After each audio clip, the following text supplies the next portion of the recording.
হেই movie lover, আজকে আমি তোমাদের জন্য তেরে ইश्क में মুভি এক্সপ্লেনটা নিয়ে চলে এসেছি। তেরে ইश्क में সিনেমাটি আমি থিয়েটারে গিয়ে দেখে এসেছি। আমি তোমাদেরকে রেকমেন্ড করব তোমরা একবার থিয়েটারে গিয়ে অবশ্যই দেখে আসো। তো চলো তাহলে আমরা ছোট করে এই মুভিটার এক্সপ্লেনেশন দেখে নিই। সিনেমার শুরুতে আমরা লাদাখের একটি দৃশ্য দেখতে পাই এবং এখানে আমরা আন্তর্জাতিক সীমান্তের উপর একটি যুদ্ধ বিমান উঠতে দেখি। তার সিনিয়ররা তাকে আটকানোর অনেক চেষ্টা করেছিল, কিন্তু এরপরও সে শুনছিল না। সে বলতে থাকে যে চাইনিজ বিমান আমাদের এলাকায় কিছু একটা করতে আসছে, কারণ সে বিপদের সংকেত অনুভব করছিল, কারণ চায়নার যুদ্ধ বিমানগুলো আন্তর্জাতিক সীমান্তের কাছাকাছি উঠছিল। তো এখানে আমরা যুদ্ধ বিমানের মধ্যে দেখতে পাই আমাদের সিনেমার হিরো শঙ্কর। সে কোনো রকম আদেশ না মেনে ডাইরেক্ট সে চাইনিজ প্লেনদের ওয়ার্নিং দেয়। উল্টো দিক থেকে চাইনিজ যুদ্ধ বিমানরাও বলছিল, যদি তুমি এখান থেকে না যাও তাহলে আমরা তোমার উপর এখানে অ্যাটাক শুরু করব, এবং তোমার কাছে এরকম কোনো নিয়ম নেই যে তুমি আন্তর্জাতিক সীমান্তের উপর প্লেন নিয়ে উঠবে। তারপরও আমরা দেখতে পাই শঙ্কর তার টার্গেট সেট করে এবং চাইনিজদের হুমকি দেয়। এরপর চাইনিজরা ভয়ে সেদিক থেকে চলে যায়। এরপর এইসবের জন্য সে যখন তার বেসে ফিরে যায় তখন তাকে অনেক ধমক শুনতে হয় এবং সেখানে জেনারেল শেখাওয়াত তাকে অনেক বকতে থাকে। সে শঙ্করকে বলতে থাকে, এসব কি করছো তুমি? এখন বর্তমানে আমাদের দেশে যুদ্ধের মহল চলছে, তুমি কি চাও যে তোমার অ্যাটিটিউডের জন্য এখানেও যুদ্ধ শুরু হয়ে যাক আর চারিদিক থেকে আমরা শত্রুদের কাছে ঘিরে যাই? তোমার এই রাগের কোনো একটা ব্যবস্থা করতেই হবে। এর উত্তরে সে বলে, স্যার, আমার এমন অনুভব হচ্ছিল যেন চাইনিজ যুদ্ধ বিমানগুলো কিছু একটা ষড়যন্ত্র করছিল, এই কারণে আমি এটা দেখার জন্য সেদিকে গেছি। এরপরে আমরা দেখতে পাই তার উপর ইনকোয়ারি বসে। এটা ছিল এমন ইনকোয়ারি যদি বেস্ট সাইকোলজিস্ট তাকে অ্যাপ্রুভাল দিয়ে দেয় যে সে তার রাগের উপর কন্ট্রোল করতে শিখে গেছে, তবেই সে এর পরবর্তী থেকে যুদ্ধ বিমান চালাতে পারবে। এটি সদর দপ্তর থেকে সরাসরি আদেশ দেওয়া হয় এবং এই আদেশটিকেই বোঝায় মন্ত্রণালয়, যারা এই ধরনের বিষয়গুলিকে দেখে। এরপরের সিনেই আমরা মুক্তি নামের এই মেয়েটাকে দেখতে পাই। সে বাথরুমে বসে মদ এবং সমস্ত নেশার জিনিস গ্রহণ করছিল এবং এর সাথে সে প্রেগন্যান্টও ছিল। এরপর আমরা দেখি মুক্তি শঙ্করের পরামর্শদাতা হিসেবে নির্বাচিত হয়েছে এবং মুক্তি যখন শঙ্করের প্রোফাইল দেখে তখন সে হতবাক হয়ে যায়। মুক্তি যে কোনো সহকর্মীকে মামলাটি অর্পণ করতে পারত। যাই হোক, শঙ্করের কথা জানতে পেরে সে তার সাথে দেখা করতে লাদাখে যায়। শঙ্কর তাকে দেখে অত্যন্ত আবেগপ্রবণ হয়ে পড়ে। এরপর আমাদের তাদের অতীতের গল্প বলা হয়। মুক্তি যখন কলেজে পিএইচডি করছিল তখন তার বিষয় ছিল মানুষের মধ্যে সহিংসতা কিভাবে কমানো যায়। যখন সে তার উপস্থাপনা দিচ্ছিল তখন শঙ্কর সেখানে আসে। নির্বাচনে তার বিরুদ্ধে প্রতিদ্বন্দ্বিতা করা একজনকে মারধর করে। এটি দেখে মুক্তি অত্যন্ত রেগে যায় এবং শঙ্করকে সহিংসতা করা থেকে বিরত রাখার চেষ্টা করে। সে এমনকি শঙ্করের উপর তার হাত তোলে, কিন্তু শঙ্কর তাকে থামায়। কিন্তু মুক্তি নিজেই তার হাতে চড়ও মারে, কারণ সে বলেছিল যে যদি কোনো সুন্দরী মেয়ে তার হাত তোলে তবে তা অবশ্যই কারো মুখে আঘাত করবে। এই কথা শুনে মুক্তি গভীরভাবে প্রভাবিত হয়। পুলিশ তখন শঙ্করকে গ্রেপ্তার করে এবং তাকে নিয়ে যায়। শঙ্কর তার বন্ধু বেদকে নিয়ে কারাগারে ছিল। শঙ্করের বাবা আসেন। তিনি সর্বদা শঙ্করকে জেল থেকে মুক্তি দিতেন, কিন্তু এবার তিনি শঙ্করকে মুক্তি দেননি, কারণ তিনি চেয়েছিলেন শঙ্কর একটি ছোট সাজা ভোগ করুক যাতে সে সংস্কার করতে পারে। কিন্তু তারপর মুক্তি এসে শঙ্করকে মুক্তি দেয়। সে শঙ্করকে বলে যে তার থিসিসের বিষয় হলো সহিংসতা দূর করা, অর্থাৎ কিভাবে কোনো ব্যক্তির কাছ থেকে সহিংসতা দূর করা যায়। এই কারণেই সে চায় শঙ্কর তার কথা শুনুক এবং তার সাথে থাকুক। সে তার উপর কাজ করবে এবং শঙ্করের মধ্যে যে কোনো হিংস্রতা দূর করবে এবং তাকে একজন ভালো মানুষ হিসেবে গড়ে তুলবে। এই কথা শুনে শঙ্কর তাকে বলে যে মুক্তি যদি তার স্ত্রী বা বান্ধবী হয় তবেই সে মুক্তির কথা শুনবে।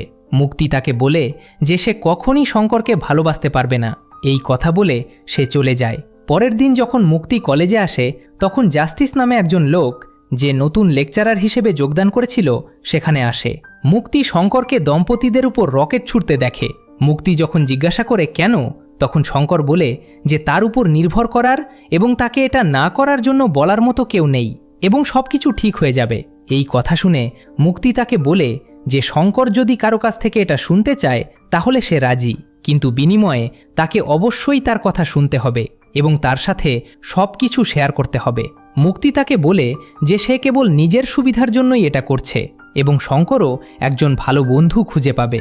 এই কথা শুনে শঙ্কর রাজি হয়। তারা দুজনেই একসাথে সময় কাটাতে শুরু করে। মুক্তি শঙ্কর সম্পর্কে সব কিছু জানতে শুরু করে, যার মধ্যে রয়েছে কেন সে এত হিংস্র এবং কেন সে ভালোবাসার সাথে জিনিসগুলি পরিচালনা করে না। সে শঙ্করের পরিবার এবং তার শৈশব সম্পর্কেও জানতে পারে। এর ফলে মুক্তি শঙ্করকে আরও ভালোভাবে জানতে পারে। এদিকে শঙ্কর মুক্তির সাথে সময় কাটানোর সময় তার প্রেমে পড়ে যায় এবং তার নির্দেশে বেশ ভালো আচরণ করে। মুক্তি শঙ্করকে তার অধ্যাপকের কাছে নিয়ে যায় যাতে তাকে জানানো হয় যে তার গবেষণা সম্পূর্ণ হয়েছে। ঠিক যখন তার অধ্যাপক সম্মতি জানাতে চলেছেন, শঙ্কর বেদের কাছ থেকে একটি ফোন পান, যিনি তাকে বলেন যে তার একটি দুর্ঘটনা ঘটেছে এবং লোকেরা সেখানে দাঙ্গা করছে। শঙ্কর ঘটনাস্থলে ছুটে যায় এবং ড্রাইভারকে মারধর শুরু করে। এটি দেখে মুক্তি ছুটে এসে তাকে থামায়। সে মরিয়া হয়ে শঙ্করকে থামানোর চেষ্টা করে, কিন্তু শঙ্কর বলে যে সে আর ভালো থাকতে পারবে না। শঙ্কর তখন মুক্তিকে বলে যে সে ইতিমধ্যেই বিরক্ত এবং তার জীবনে কিছু মজা চায়। এই কথা শুনে মুক্তি বুঝতে পারে শঙ্কর কি চায়। সে মুক্তির সাথে প্রেম করতে চেয়েছিল। এই কারণেই মুক্তি তাকে বলে যে যদি সে ড্রাইভারের দ্বারা মারধর করে তাহলে সে তাকে মজা দেবে। এই কথা শুনে শঙ্কর রাজি হয় এবং ড্রাইভার তাকে প্রচণ্ড মারধর করে। তবুও শঙ্কর তার সাথে কিছু করে না। এটি দেখে মুক্তির অধ্যাপক মুগ্ধ হন যে শঙ্করের হিংস্রতা চলে গেছে। মুগি শঙ্করকে একটি হোটেলে নিয়ে যায় এবং তাকে বলে, এসো এবং কিছু প্রেম করো। শঙ্কর এতে গভীরভাবে ক্ষুব্ধ হয় এবং চলে যেতে শুরু করে, কারণ সে মুক্তির সম্মতি ছাড়া তার সাথে এটি করতে চায়নি, কারণ সে তাকে সত্যিই ভালোবাসে। তবে মুক্তিও শঙ্করের কথায় মুগ্ধ হয়। পরে সে এবং শঙ্কর প্রকল্পটি সম্পন্ন করার জন্য একসাথে কাজ করে এবং মুক্তির প্রকল্পটি অবশেষে সম্পন্ন হয়। তার অধ্যাপকরাও তার কাজে সম্মতি জানায়, কারণ শঙ্কর এখন সম্পূর্ণ পরিবর্তিত হয়েছে। মুক্তি আনন্দিত হয়ে পড়ে যে সে অবশেষে তার ডিগ্রি পেয়েছে। শঙ্কর তখন মুক্তিকে তার মা সম্পর্কে বলে, কিভাবে সে ছোটবেলায় মারা গিয়েছিল এবং স্কুল থেকে ফিরে এসেছিল। আসলে তার মা একটি শিশুকে বাঁচাতে গিয়ে আগুনে পুড়ে মারা যায়। তারপর থেকে শঙ্কর ক্রমাগত রেগে থাকে। প্রতিবার যখন সে তার মায়ের মৃত্যুর কথা মনে করে তখন সে অত্যন্ত রেগে যায়। এইসব শুনে মুক্তি শঙ্করের জন্য খুব খারাপ লাগে যে তাকে এই আঘাতের মধ্য দিয়ে যেতে হয়েছে। শঙ্কর তখন মুক্তিকে বলে যে সে তাকে খুব ভালোবাসে এবং মুক্তি যখন তার সাথে থাকে তখন তার জন্য সব কিছুই দুর্দান্ত। এই কথা শুনে মুক্তি কাঁদতে শুরু করে। ঠিক তখনই অভির আসে এবং মুক্তি তার কাছে দৌড়ে যায় এবং তাকে জড়িয়ে ধরে শঙ্করের হৃদয় ভেঙে যায়। সে মুক্তিকে অনেক ভালোবাসত, কিন্তু মুক্তি তাকে আর ভালোবাসেনি। শঙ্করের বন্ধু তাকে বলে যে মুক্তির বাবা এবং অভির বাবা খুব ভালো বন্ধু এবং সেই কারণেই তারা মুক্তি এবং অভিরকে বিয়ে করার সিদ্ধান্ত নিয়েছে। এই কথা শুনে শঙ্কর অত্যন্ত রেগে যায়। শঙ্করের বন্ধু বেদ তাকে জিজ্ঞাসা করে এসব থেকে শঙ্কর কি পেল, অন্য কেউ মেয়েটিকে নিয়ে গেছে। এই কথা শুনে শঙ্কর অত্যন্ত রেগে যায় এবং মুক্তি যখন অভির সাথে ছিল সেই সময়ের কথা মনে করিয়ে দেয়। আমরা তখন দেখি মুক্তি অভিরকে বলে যে সে সবেমাত্র তার পিএইচডি সম্পন্ন করেছে এবং বিয়ে করার কোনো ইচ্ছা নেই। সে অভিরকে একজন ভালো বন্ধুও মনে করে, যে কারণে সে তাকে বিয়ে করতে পারেনি। ঠিক তখনই শঙ্কর এসে অভিরের উপর পেট্রোল ঢালতে শুরু করে। সে তারপর নিজের উপর পেট্রোল ঢেলে দেয় এবং মুক্তিকে বলে যে যদি সে তাকে ভালোবাসে তাহলে তার অভিরকে পুড়িয়ে ফেলা উচিত, আর যদি সে তাকে ভালোবাসে তাহলে তাকে পুড়িয়ে ফেলা উচিত। এই বলে সে চলে যায়।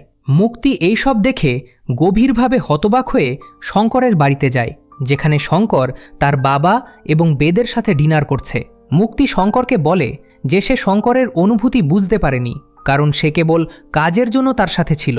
সে বুঝতে পারেনি শঙ্কর তার সম্পর্কে এত সিরিয়াস হবে। তাই সে শঙ্করকে পরের দিন তার বাড়িতে এসে তার বাবার সাথে দেখা করতে বলে। শঙ্কর এই কথা শুনে খুব খুশি হয়। শঙ্কর এবং তার বাবা কেনাকাটা করতে যায় এবং পরের দিন শঙ্কর মুক্তির বাড়িতে যায়। সেখানেই আমরা জানতে পারি যে মুক্তির বাবা যশবন্ত একজন আইএএস অফিসার। শঙ্কর সেখানে গেলে মুক্তির বাবা তাকে জিজ্ঞাসা করে যে সে টাকা রোজগারের জন্য কি করে। শঙ্করের কাছে কোনো উত্তর নেই, কারণ সে আইন পড়ে কিন্তু কোনো টাকা রোজগার করে না। এই কথা শুনে মুক্তির বাবা তাকে জিজ্ঞাসা করে যে সে কিভাবে তার মেয়ের বিয়ে এমন একজনের সাথে দিতে পারে যে চাকরি করে না। শঙ্কর ভীষণভাবে ক্ষুব্ধ হয়। মুক্তির বাবা তাকে চ্যালেঞ্জ করে বলেন তিনি যদি তার জায়গায় থাকেন তবেই কেবল তার সাথে কথা বলবেন। শঙ্কর একেবারে হতবাক হয়ে যান, কারণ তিনি আইএএস অফিসার হওয়ার পদ্ধতিও জানেন না। মুক্তির বাবা তাকে বলেন যে তাকে ইউপিএসসির জন্য প্রস্তুতি নিতে হবে। যদি সে পরীক্ষায় উত্তীর্ণ হয় তাহলে তারা তাদের বিয়ে নিয়ে আলোচনা করবে। এই কথা শুনে শঙ্কর রাজি হয় এবং মুক্তিকে বলে যে সে ইউপিএসসি পরীক্ষায় উত্তীর্ণ না হওয়া পর্যন্ত তাকে ফোন করবে না। এর সাথে শঙ্কর তাকে তার মায়ের ব্রেসলেট দিয়ে চলে যায়। এরপর শঙ্কর তার বাবাকে বলে যে সে ইউপিএসসির জন্য প্রস্তুতি নেবে। তার বাবাও গভীরভাবে অবাক হয়, কিন্তু শঙ্কর কাজ শুরু করে। এতে তার 3 বছর সময় লাগে এবং 3 বছর পর সে অবশেষে ইউপিএসসি পরীক্ষায় উত্তীর্ণ হয়, যা দেখে শঙ্করের বাবা অত্যন্ত আনন্দিত হন। এরপর শঙ্কর মুক্তির বাড়িতে পৌঁছায় এবং মুক্তিকে যশোজিতের সাথে তার বাগদানের ঘোষণা দিতে দেখে। মুক্তি আসলে গত 3 বছর ধরে ফ্রান্সে ছিল, যেখানে তার যশোজিতের সাথে দেখা হয়েছিল। তারা প্রেমে পড়ে এবং অবশেষে বিয়ে করতে যাচ্ছিল। এই কথা শুনে শঙ্কর একেবারে হতবাক হয়ে যায়। শঙ্করের বাবা তখন শঙ্করকে নিয়ে যায়। যাই হোক, শঙ্কর তাদের ঘরে তালাবদ্ধ করে ফিরে এসে ঘরে আগুন ধরিয়ে দেয়। এটা দেখে মুক্তি ভয় পেয়ে গেল এবং শঙ্করকে বোঝানোর চেষ্টা করল যে তার এই রকম আচরণ করা উচিত নয়। শঙ্কর মুক্তিকে জিজ্ঞাসা করল কেন সে এটা করেছে, সে কি তাকে ভালোবাসেনি? মুক্তি তাকে বলল যে সে কখনো শঙ্করকে ভালোবাসে না। সে আগেই বলেছিল যে সে তার কাজের জন্য তার সাথে আছে, সে তাকে ভালোবাসতে পারেনি, সে কেবল একজন খুব ভালো বন্ধু। মুক্তি তাকে ভালোবাসে না বলে শঙ্কর গভীরভাবে কষ্ট পেয়েছিল। তাহলে কেন সে তাকে এখানে ডেকে এনে এত অপমান করল, আর কেন তার বাবা তাকে চ্যালেঞ্জ করল? মুক্তি বলে যে সেদিন অভিরের সাথে শঙ্করের আচরণে সে ভীত ছিল, এমনকি সে শঙ্করের বাড়িতে এসে তাকে বোঝাতে চেয়েছিল যে তাদের মধ্যে কিছুই হতে পারে না, কিন্তু শঙ্কর তার অস্বীকৃতির জন্য প্রস্তুত ছিল না। সেই কারণেই মুক্তি তার বাবাকে শঙ্করকে এমন কিছু করার জন্য চ্যালেঞ্জ জানাতে বলেছিল যাতে শঙ্কর স্বয়ংক্রিয়ভাবে তার পথ থেকে সরে যায়, এবং সেই কারণেই মুক্তির বাবা শঙ্করকে চ্যালেঞ্জ জানায়। মুক্তি কখনো কল্পনাও করেনি যে শঙ্কর তার প্রতি ভালোবাসার কারণে ইউপিএসসি পরীক্ষায় উত্তীর্ণ হবে। মুক্তি শঙ্করকে বলে যে সে ইউপিএসসি পরীক্ষায় উত্তীর্ণ হওয়ায় শঙ্করের জন্য খুব খুশি। শঙ্কর, যে আগে কেবল লোকলক্ষ্যহীনভাবে ঘুরে বেড়াতো, এত গুরুত্বপূর্ণ কিছু অর্জন করেছে। তার জীবনে তার পরিস্থিতি পরিবর্তন করার সুযোগ রয়েছে। সেই কারণেই শঙ্করের উচিত তাকে ভুলে যাওয়া এবং তার কাজে মনোনিবেশ করা। কিন্তু শঙ্করের ইউপিএসসি বা আইএএস এর সাথে কোনো সম্পর্ক ছিল না। সে কেবল মুক্তিকে চেয়েছিল। সে মুক্তিকে বলেছিল যে হয় তাকে হত্যা করা উচিত, চুম্বন করা উচিত, নয়তো আত্মহত্যা করা উচিত। মুক্তি যদি কোনটিই করতে না পারে তাহলে সে তাকে হত্যা করবে। মুক্তি উত্তর দেয় যে তাকে হত্যা করা উচিত, কারণ সে কিছুই করতে পারে না। এই কথা শুনে শঙ্কর কান্নায় ভেঙে পড়ে, বলে যে মুক্তি তাকে কখনো ভালোবাসেনি। সে পুলিশকে শঙ্করকে গ্রেপ্তার করতে বলে। মুক্তি অবশ্য চায়নি যে শঙ্কর ধরা পড়ুক, কারণ তার জীবন বদলে যেতে চলেছে। সে চায়নি তার বিরুদ্ধে পুলিশ মামলা করা হোক এবং তার চাকরি চলে যাক। তবে শঙ্কর কোনো কিছুতেই পরোয়া করেনি। সে পুলিশের কাছে আত্মসমর্পণ করে এবং পুলিশ তাকে প্রচণ্ড মারধর করে। মুক্তির পীড়াপিড়িতে মুক্তির বাবা শঙ্করের বিরুদ্ধে এফআইআর নথিভুক্ত করতে অস্বীকৃতি জানায়। তবে মুক্তি অত্যন্ত ভয় পেয়ে যায়, কারণ সে জানত শঙ্কর চুপ থাকবে না। তাই সে জাসিকে বিয়ে করার পরামর্শ দেয়।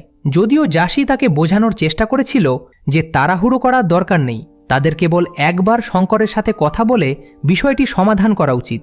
মুক্তি জানত শঙ্কর বুঝতে পারবে না। এদিকে শঙ্করের বাবা মুক্তির কাছে শঙ্করকে ক্ষমা করার জন্য অনুরোধ করেছিল, তবে মুক্তির বাবা রেগে গিয়েছিল। সে তাকে সকলের পা ধরে ক্ষমা চাইতে বলেছিল, তবেই সে শঙ্করকে ছেড়ে দেবে। শঙ্করের বাবা তা করেছিল যখন মুক্তি এসে রেগে তার বাবাকে জিজ্ঞাসা করেছিল যে সে কিভাবে এমন কাজ করতে পারে। মুক্তি তখন শঙ্করকে ছেড়ে দেয়। শঙ্করের বাবা যখন তাকে নিতে এসেছিল তখন পুলিশ তাকে প্রচণ্ড মারধর করেছিল। সে কোনোভাবে শঙ্করকে একটি স্কুটারের সাথে বেঁধে তাকে নিয়ে যেতে শুরু করে। যাওয়ার সময় সে শঙ্করকে বলেছিল যে শঙ্কর ছোটবেলা থেকেই বিমান পছন্দ করে এবং তার বাবার একটাই স্বপ্ন ছিল শঙ্করকে দ্রুততম বিমানে তোলা, কিন্তু সে সেই স্বপ্ন পূরণ করতে পারেনি।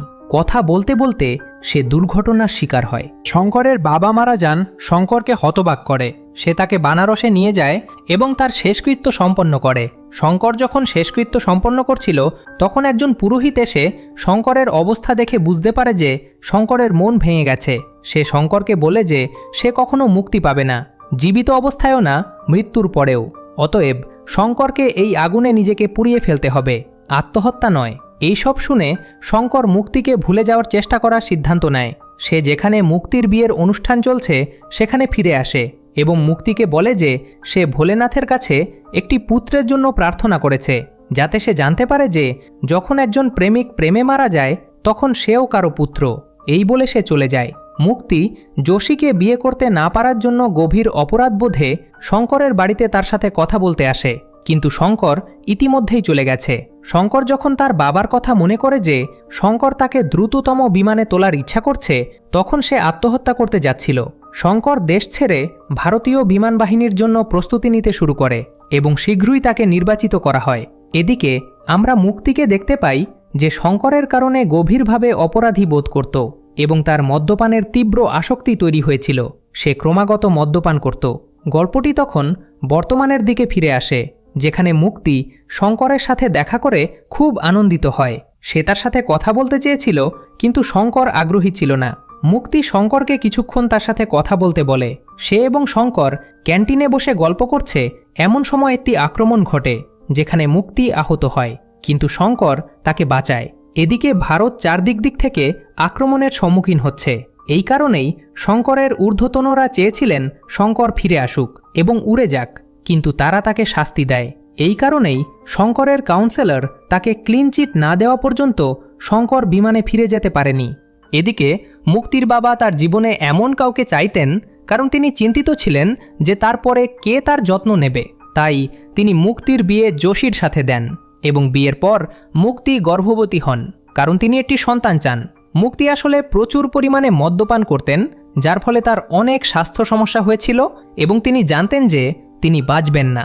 তাই তিনি চেয়েছিলেন শঙ্কর তার সন্তানের যত্ন নেবেন, যা শঙ্করকে অবাক করে দিয়েছিল। তিনি মুক্তিকে বলেছিলেন যে তিনি একটি নোংরা নর্দমার পোকা, যদি মুক্তি তার সাথে থাকে তাহলে সেও একই রকম হয়ে যাবে। মুক্তি উত্তর দিয়েছিল যে তিনি সেই একই নর্দমার পোকাটিকে ভারতীয় বিমান বাহিনীর সেরা পাইলট হতে দেখেছেন। অতএব তিনি শঙ্করকে তার সন্তানের যত্ন নেওয়ার জন্য অনুরোধ করেছিলেন, জেনে যে তার কাছে সময় নেই, সে আর বেশি দিন বাঁচবে না। এই কথা শুনে শঙ্কর তাকে জিজ্ঞাসা করলেন যোশী কোথায়। যোশী আসলে ভারতীয় নৌবাহিনীতে ছিল এবং তার জাহাজও যুদ্ধক্ষেত্রে আটকে থাকায় তার জীবনও ঝুঁকির মধ্যে ছিল। এই কথা শুনে শঙ্কর মুক্তিকে চিন্তা না করতে বলেন। তার সন্তান একা বড় হবে না, তাকে বড় করার জন্য কেউ থাকবে। সে তাকে প্রতিশ্রুতি দেয় যে সে যদি নাও ফিরে আসে তবুও এই সন্তানের বাবা আসবে। এর মাধ্যমে সে মুক্তিকে কাগজপত্রে স্বাক্ষর করতে বলে এবং চলে যায়। শঙ্কর এখন উড়তে প্রস্তুত। শত্রুকে আক্রমণ করার জন্য সে এগিয়ে যাওয়ার সাথে সাথে সে দেখতে পায় যে যোশীর জাহাজটিও এমন একটি স্থানে আটকা পড়েছে যেখানে শত্রুরা তাদের আক্রমণ করছে। ততক্ষণে শঙ্করের বিমানেও আগুন লেগে গেছে, তাই তাকে তার বিমানটি ছেড়ে জলে ঝাঁপ দেওয়ার নির্দেশ দেওয়া হয়। শঙ্কর অস্বীকার করে, কারণ তাকে তার প্রতিশ্রুতি রাখতে হয়। শঙ্কর তার বিমানটি শত্রু জাহাজে আঘাত করে, এতে এটি ধ্বংস হয়ে যায়। যোশীর জীবন রক্ষা পেলেও শঙ্করের মৃত্যু হয়। ইতিমধ্যে মকিরও একটি ছেলে হয়। এরপরে মতিও মারা যায় এবং সিনেমাটি এটি দিয়ে শেষ হয়।